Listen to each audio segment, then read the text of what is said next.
You've seen him. The lone wolf. The one who needs no one, feels nothing, and rises above it all. He doesn't chase. He doesn't react. He watches the room from the outside, unbothered, untouchable. The internet has a name for him now, the Sigma male, and it sells him as the modern Stoic, cool, detached, self-contained. A man who's mastered himself so completely that nothing gets in.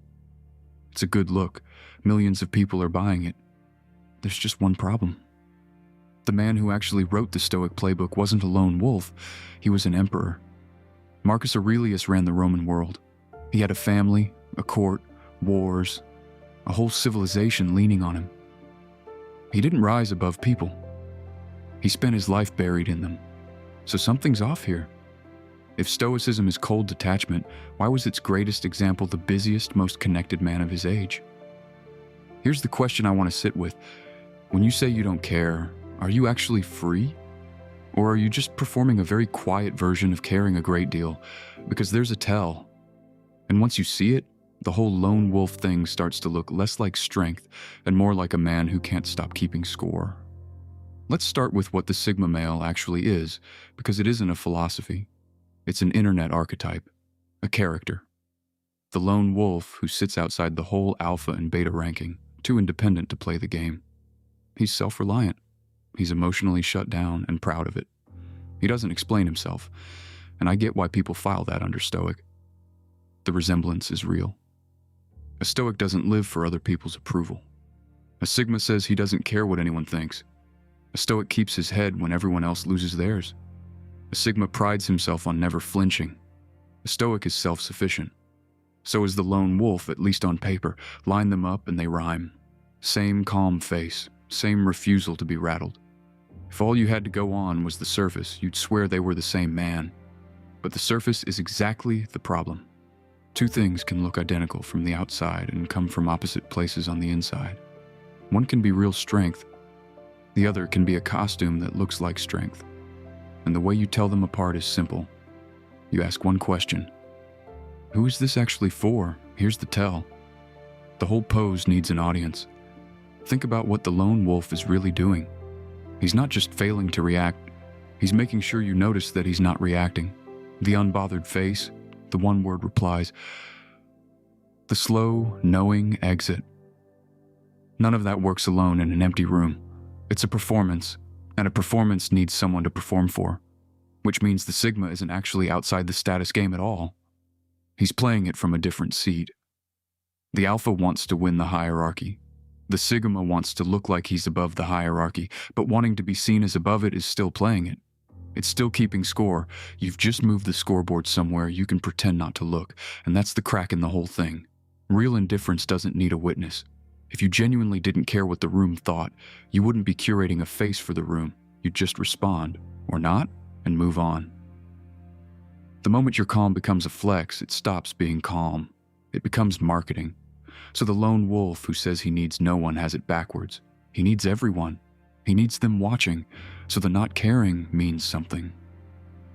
Take the audience away and the whole identity has nothing left to stand on, which raises the obvious question. If that's the fake version, what does the real thing look like? The word everyone reaches for is Stoic. So look at what the Stoics actually taught, because it's almost the opposite of shutting down. The Stoics had a goal they called apatheia. It sounds like our word apathy, and that's where the whole confusion starts. But it doesn't mean feeling nothing. It means freedom from the destructive passions.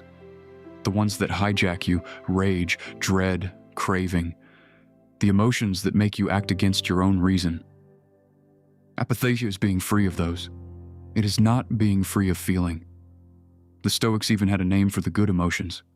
Rational joy, real care, a kind of steady goodwill toward other people. They didn't want you numb, they wanted you clear, and clear is not cold. Look at Marcus again. This is a man who wrote a private journal about staying patient while running an empire that never stopped taking from him. He lost children. He fought wars he didn't want. He worked beside people who betrayed him, and his whole philosophy was about how to stay good and engaged and useful in the middle of all of it, not how to escape it. A Stoic doesn't leave the room. He stays and refuses to be owned by it. That's the part the Sigma pose misses completely. Self-mastery, for a Stoic, was never the power to feel nothing. It's the power to feel everything and still do the right thing anyway. Now bring in Spinoza, because he goes further and he hits the lone wolf idea right at its root. Spinoza was a philosopher in the 1600s who ground glass lenses for a living and thought about the universe as one single, connected whole, and his objection to the lone wolf is brutal. There is no outside. You cannot rise above the system, step back from it all, and watch from a safe distance, because there is no distance. There's no ledge to stand on that isn't already part of the world. You're in it. All the way in. For Spinoza, you're not a sealed-off little kingdom of one. You're a piece of nature, woven into everything around you. Your moods, your reactions, the thing that just ruined your afternoon. All of it comes from your connections to other people and other causes, not from some private fortress deep inside you. So the whole fantasy of the self-contained man, needing no one, touched by nothing, is exactly that, a fantasy. Nobody stands outside the web. The man who thinks he does just hasn't noticed the threads he's already tangled in. But then he turns it over. Spinoza doesn't think that traps you. He thinks it's the way out. You don't get free by pretending you're separate. You get free by understanding how you're connected. The lone wolf runs from the web. Spinoza says the web is the only place freedom was ever going to come from. Let's make it concrete. Picture the exact situation the lone wolf pose is built for. A stranger humiliates you in public, says something cutting in front of people meant to land. 3 men are standing there. Watch what each one does. The Sigma goes cold. He tells himself, they're beneath me, I won't even dignify it. He walks off, jaw set, feeling like he won. But notice what just happened. He still ranked them. He still needed to come out on top, even if the only prize was feeling superior. The insult reached him. He just hid the bruise. The Stoic does something different. He asks, what's the right thing to do here? Maybe that's a calm word. Maybe it's nothing at all. But the choice comes from his own reason, not from the sting. The insult didn't steer him. He's not above other people. He's just not owned by this one moment. That's a real kind of freedom. Independence from the thing that was trying to run him. Then there's Spinoza. He asks a stranger question. What caused all of this? What made that person cruel enough to need to wound someone? What in me is stinging right now and why? And the moment he's honestly asking, the resentment starts to drain out of it. You can't fully hate what you completely understand. That's a different freedom again. Not rising above, not just holding steady. Dissolving the whole thing into causes until there's nothing left to fight. 3 responses. Only 2 men walk away free. And neither of them needed to win.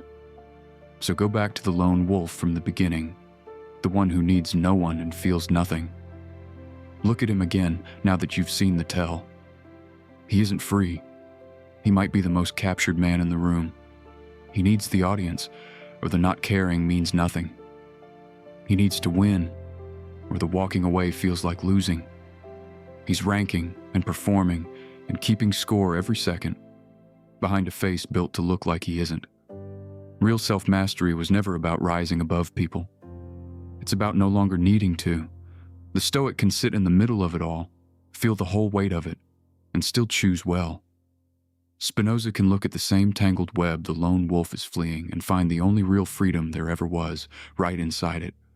That's the thing the Sigma sells you, exactly inside out.